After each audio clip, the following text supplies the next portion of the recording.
성막기를 공부할 거고요. 우리가 성막에 대한 말씀이 출애굽기가 전체가 40장으로 되어 있는데 성막에 대한 말씀이 25장부터입니다. 그 25장부터 29장까지 성막에 대한 설계도입니다. 하나님이 모세를 시내산에 부르시고 시내산에서 모세에게 성막의 식양이란 말은 오늘날로 말하면 설계도예요. 설계도를 쭉 말씀하시고 그리고 35장부터 39장에 성막을 지어요. 그리고 오늘 보는 말씀은 그 지어진 성막을 봉헌하는 겁니다. 봉헌. 그러니까 이 성막이 얼마나 중요하면 이렇게 긴 기간 동안 성막에 대한 설계도를 주시고 그 다음에 30장에 한 번 더 말씀하시고 39장까지 그 성막이 건축이 됩니다. 그리고 오늘 드디어 그 건축된 성막을 봉헌합니다. 17절부터 쭉 보면요. 그때 지었던 건축된 성막의 각 부분들에 대해서 쭉 말씀하다가 33절에 보면 그가 또 성막과 단 사면뜰의 포장을 치고 뜰 문에 장을 타니라. 그리고 하신 말씀이 모세가 이같이 역사를 피나였더라. 이 말은 완공하였더라. 끝냈더라. 완수했더라. 이제 성막이 이제 다 세워진 거죠. 17절 맨 앞 끝에 보면 성막을 세우니라. 40장 1절도 보면 쭉 나와요. 그러다가 성막을 세웠다. 그럽니다. 지금 성막이 완성이 된 거예요. 완공이 된 겁니다. 그 어렵게 보였고 그리고 복잡하고 사실 우리가 성막 그림을 보면요. 이게 보통 복잡한 게 아닙니다. 이게 오늘날 그 비용으로 말해도 수천억, 아마 수천억도 더 들어갈 거예요. 금이 몇 톤이라고 그랬어요? 금이 1톤이에요. 금이 1000kg입니다. 1000kg. 은이 2.4톤. 그 다음에 노시 3톤. 이게 뭐 오늘날 가격으로 친다면 이건 뭐 어떻게 가격으로 환산할 수도 없을 만큼 굉장히 비싼 비용이 들어가고요. 많은 비용이 들어가고 그리고 그 모양이나 크기나 재료나 이런 것들이 사실 그 당시 이 광야를 지나고 있던 이스라엘 백성들에게 있어서는 사실 불가능합니다. 절대 불가능합니다. 그 광야에서 어디서 이런 해달의 가죽 이런 거를 구합니까? 순금, 정금, 보석, 청색, 자색 이런 보석을 다 어디서 구하냐고요. 그런데 끝났어요. 완성이 됐어요. 이거를 우리가 뭐라 그러냐? 하나님이 하셨다. 그러면 33절 끝에다가 피라니라 해놓고 괄호 해놓고 하나님이 하심 해놓으시면 됩니다. 그러니까 우리가 아무리 강조해도 부족함이 없는 게 뭐냐? 하나님의 일은 하나님이 하세요. 그러니까 하나님이 우리에게 어떤 일을 말씀하실 때 못한다 한다 그런 말하면 안 됩니다. 그것은 우리의 입장이에요.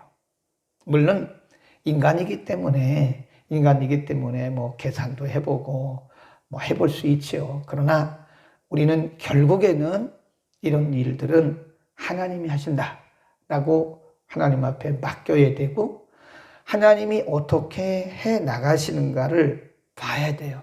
그게 믿음입니다.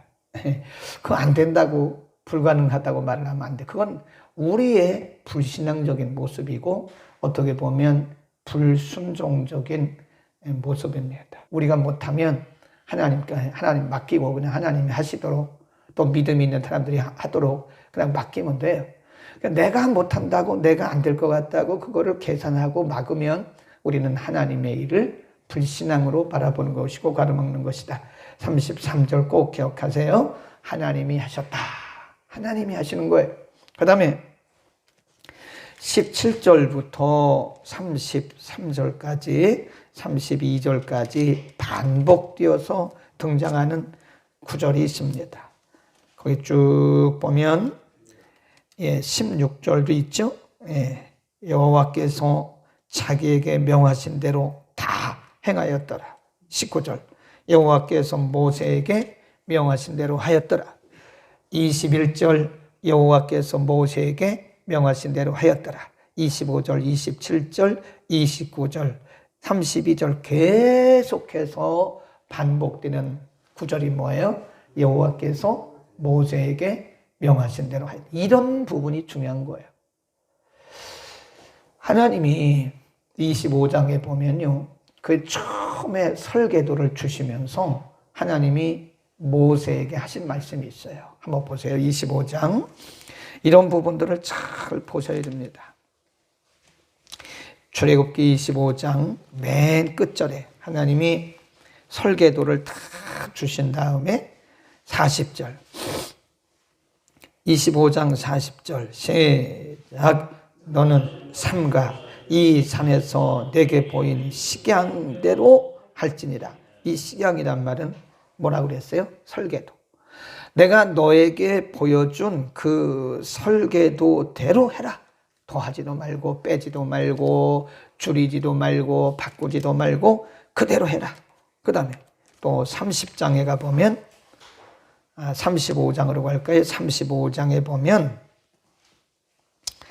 그런 말씀을 또 하세요. 35장 10절 무릇 너희 중 마음이 지혜로운 자는 와서 여호와의 명하신 것을 다 만들어라. 예. 여호와께서 명하신 거 빼지도 말고 더하지도 말고 그대로 만들어라. 이것은 모세가 한 얘기예요. 그리고 오늘 본문에 보면 그 말씀대로 했다. 이게 중요한 겁니다. 여러분, 하나님의 일은요, 열심 낸다고 하면 안 됩니다. 어떻게 보면 인간의 열심이 하나님의 일을 망쳐요. 왜냐하면 하나님이 말씀하신 대로 해야 되거든요. 하나님이 가르쳐 주신 대로 해야 돼요. 근데 하나님의 말씀을 제쳐놓고 열심 내면 그건 하나님의 일을 완전 망치는 거예요. 큰일 납니다. 하나님의 일에 대한 열심이 중요합니다. 그런데 말씀을 따르는 게 더 중요해요. 아멘. 하나님이 뭐라고 말씀하셨어요? 그러니까 기도 없이 주의 일을 하는 것은 그건 주의 일이 아닙니다. 큰일 납니다. 그건 주의 일이 아니에요. 내 일이에요.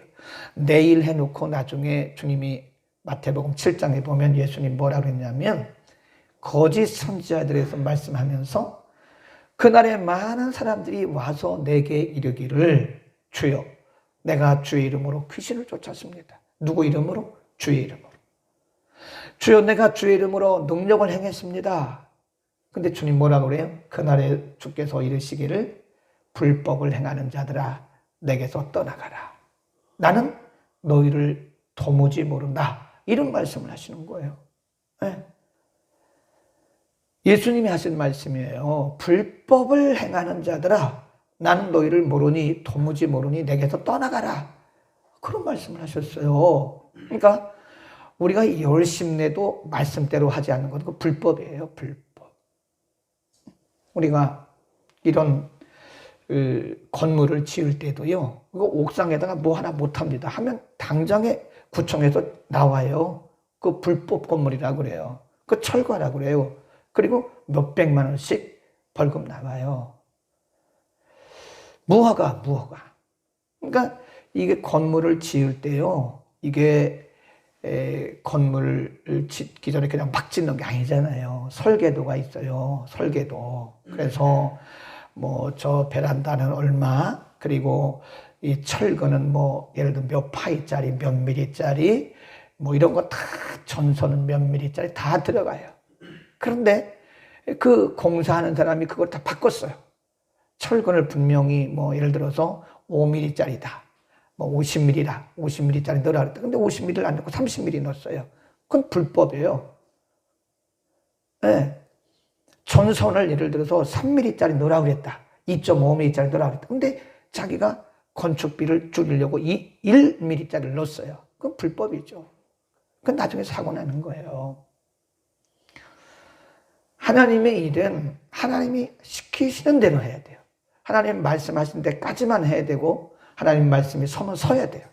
근데 오늘날 우리들이요 너무 똘똘해요. 그래가지고 자기 경험대로 해. 자기 생각대로 해요. 네.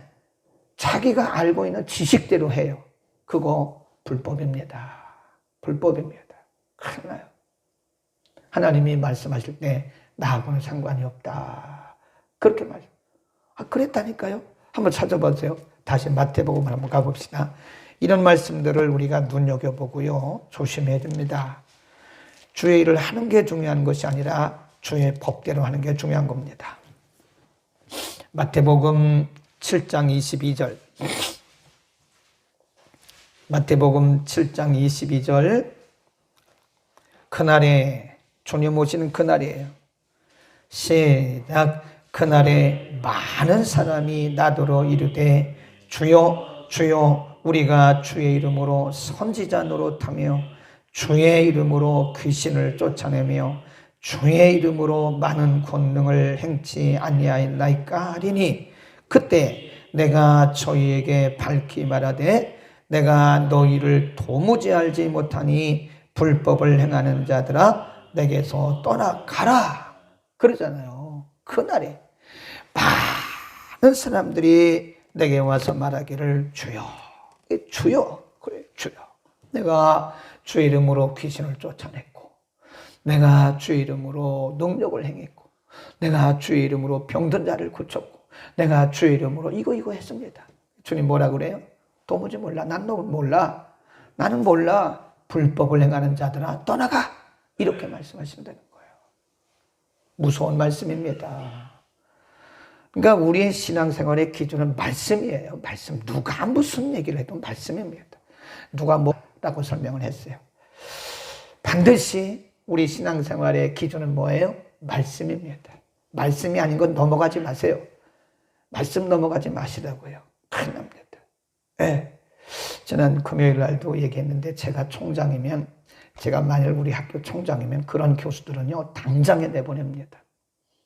참말 그런 사람이 그 학교에서 신학부에서 신학을 가르치니 이게 되겠습니까?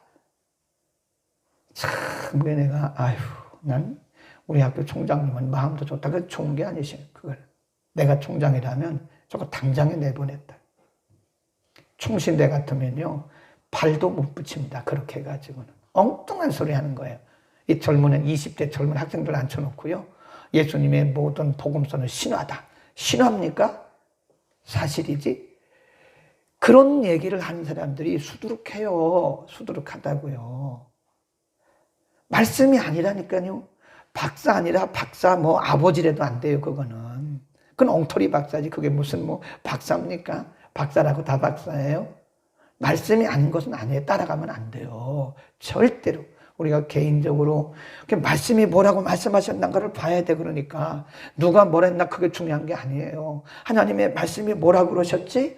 여기에 베리아 사람들처럼 그렇게 늘 말씀을 상고하기를 바라고요. 그 다음에 굉장히 중요한 부분이 있는데 34절에 보면 그 후에 봉헌했죠. 봉헌한 후에 구름이 회막에 덮이고 여호와의 영광이 성막에 충만했다. 거기다 줄 그어놓으세요. 말씀대로 완성된 그 성막에 하나님의 영광이 충만하게 임한 거예요. 모세가 회막에 들어갈 수 없었으니 이는 구름이 회막 위에 덮이고 여호와의 영광이 성막에 충만했다. 두 번이나 그나 말씀입니다. 여호와의 영광이 성막에 충만. 이게 구름은요. 구약에서 구름은 하나님의 임재를 상징합니다. 불, 구름 이런 것은 하나님의 임재를 상징해요. 하나님이 임하셨다고 하는 때로는 연기로도 임했는데 하나님의 임재를 상징하는 거예요. 이 성막에 왜 하나님의 영광이 가득 찼을까요? 말씀대로 되었으니까. 말씀대로 되었으니까. 하나님이 그 위에 임하셨다고 하는 증거로 하나님이 증명해 보여주신 거예요. 그러니까 말씀대로 되어진 성막 위에 하나님의 영광이 임했다. 이 사실을 우리는 분명히 기억을 해야 됩니다. 여러 번 말씀드렸는데 이게 쉐킨합니다. 그 히브리 원문에 보면요. 샤칸 그래. 이 성막이 샤칸이에요. 성막 위에 임한 하나님의 영광을 쉐키나 그러는 거예요. 오늘날 이제 젊은 CCM 하는 사람들, 그리고 찬양하는 사람들이 쉐키나, 난 저 사람들이 뜻을 알고 쉐키나라고 하는지 모르겠어요. 알겠죠, 예, 쉐키나가 뭔지 알겠죠. 영어로는 쉐카이나, 영어 발음은 쉐카이나고, 쉐키나는요, 이게 히브리 발음, 히브리어예요, 히브리어. 쉐키나, 이 말은 임하신 하나님의 영광 그런 뜻이에요. 임재하심 그런 뜻이에요. 하나님의 임재. 네. 하나님의 영광의 임재를 쉐키나라 그래요. 응? 우리가 사무엘 시대, 사사 시대 말에 보면요, 사람들이 하나님을 제대로 경외하지 않아요. 그러니까 하나님의 영광이 떠났어요. 그걸 이가봇 그럽니다. 하나님의 영광이 떠났더라. 왜? 하나님 말씀대로 안 하니까. 오늘날도 이가봇이 있다면 사람 이름입니다. 이가봇. 근데 이가봇이라고 하나님께서 이름하신다면 제가 볼 때 많은 교회 가운데 이가봇이 있어요. 하나님의 영광이 떠난 거예요. 하나님의 말씀대로 하지 않는 곳에는 하나님의 영광이 임하지 않습니다. 어? 우리 생각해야 돼요. 근데 우리는 건물만 본다. 건물만. 건물이 화려하고 사람들이 오케스트라 갖다 놓고 막 웅장웅장하면 이게 뭐가 있는 줄 알아요. 그렇지 않아요. 말씀대로. 2명이 모여도 제가 그랬잖아요. 우리가 교회라니까. 우리가 한 사람 한 사람이 교회예요. 2사람이 모여도 그게 교회고요. 3사람이 모여도 그게 교회고요. 혼자 있어도 그게 교회예요. 중요한 것은 하나님의 영광이 임재하느냐. 그러니까 우리가 예배 때 늘 두려워 떨어야 할 것이 뭐냐면요. 예배 가운데, 우리 예배 가운데 하나님의 영광이 임하시지 않으면 우리 그냥 세리머니 하는 겁니다. 그게 무슨 의미가 있겠습니까? 하나님의 영광이 임하지 않는 예배가 그 예배가 아니잖아요. 사람들끼리 모여가지고 세리머니, 아무리 멋있게 보이고 아무리 훌륭해 보여도 그건 세리머니예요. 제가 강조하는 거 아시죠? 왜 이렇게 강조하는지 아시죠? 말씀으로 돌아가야 돼요. 프로테스탄트 철치 그러면 개혁교회, 개신교회. 우리는 개신교회예요. 뭘로? 말씀으로 돌아가는. 근데 500몇 년이 지나오면서 이제 말씀이 희석이 됐어요. 이 말씀이 자꾸 희석이 되고 점점 말씀의 컬러들이 변해가요. 말씀을 다시 떠나가요. 그러니까 제가 생각하기를 코로나 이 사태가요, 하나님이 주신 사인이에요, 사인. 뭘로 돌아오라고? 다시 성경으로 돌아가라. 어떻게 이렇게 전 세계가 전염병, 이런 경우가 없었잖아요. 한 번도 없었잖아요. 그 우리가 월드 팬데믹이라고 그래요. 월드 팬데믹. 이 팬데믹이란 말은 전염병이란 뜻이에요. 전염병. 세계적인 전염병, 월드 팬데믹을 하나님 왜 주셨겠어요? 우연히 없는데. 다시 돌아오라 이거예요. 성경으로 다시 돌아오는 그런 일을 우리가 회개하고 다시 회개하고 성경 떠났던 거 다 내려놓고 이제는 다시 하나님 앞에 돌아가는. 그래서 쉐키나의 영광이 교회마다 충만해야 됩니다. 오늘도 우리 예배 위에 하나님의 영광, 임재, 쉐키나가 임하기를 바랍니다. 어린아이 예배도 쉐키나가 임해야 돼요. 줌으로 하지만, 비록 줌으로 하지만, 온라인으로 하지만 하나님은 무소부재 어디나 계신 분입니다. 그러니까 거기도 가정에도 쉐키나. 그래서 제가 가정에서 예배 드릴 때 그 잠옷 입고 하지 말라고 얘기하는 거예요. 제대로 하라고 그래, 제대로. 응? 아니 예배 드리는데 그 침대에 누워가지고 그 예배입니까? 그 예배 아니에요. 그게 무슨 예배입니까? 그 목사님들이 제대로 가르쳐줘야 돼요. 아니 교회를 못 우리가 이 팬데믹이라 전염병 전염될까봐 교회 못 하다 그런 거지. 집이 예배, 거기가 예배 장소고 거기가 교회입니다. 거기서 예배 드리는데 잠옷 입고 그 침대에 누워서 예배를 드려요. 그러면 안 돼요. 절대 안 됩니다. 하나님의 영광이 어떻게 임하겠습니까? 몸이 불편하신 분들이야 어찌할 수가 없죠. 몸이 불편한데 어찌 가겠어요. 그러나 건강한 분들은 반드시 자리에서 일어나고 다 씻고 그 다음에 정장을 하고 교회에서 예배 드리는 것처럼 그렇게 하고 예배를 드리는 거예요. 아멘. 오늘 말씀을 길게 드렸는데 우리가 말씀대로 살아야 되는 것이 너무 중요하기 때문에 그렇습니다. 거룩하신 우리 아버지, 하나님께서 시내산에서 모세를 부르시고 모세를 통해서 성막을 지으라고 명령하시고 모세의 마음대로 짓는 것이 아니라 하나님께서 가르쳐 주시고 하나님이 가르쳐 주신 대로 성막을 지으라고 여러 번 강조하시고 오늘 성막을 봉헌하면서 한 번 더 기록하기를 여호와께서 모세에게 명하신 대로 하였더라. 여호와께서 모세에게 명하신 대로 하였더라라고 말씀하시고 그 위에 바로 하나님의 영광의 임재가 임한 것을 오늘 우리에게 말씀해 주셨습니다. 아버지, 우리가 어떤 경우도 내 생각대로 더하거나 빼지 않게 하옵소서. 내 경험이 내 신앙 기준이 되지 않게 하시고 언제나 하나님의 말씀이 우리의 신앙 기준이 되게 하여 주옵소서. 마태복음 7장 22절 말씀을 우리가 평생 기억하게 하소서. 내가 주의 이름으로 귀신 쫓고 주의 이름으로 병을 고치고 주의 이름으로 능력을 행했지만 예수님 말씀하시기를 내가 너희를 도무지 모르니 불법을 행하는 자들아 내게서 떠나라고 말씀하신 그 말씀을 우리가 기억해서 언제나 내 생각, 내 뜻대로 불법을 행하지 말게 하시고 하나님의 말씀을 따르는 신실한 주의 백성들 다 되게 하여 주옵소서. 아버지, 우리에게 임하실 쉐키나 영광을 기대합니다.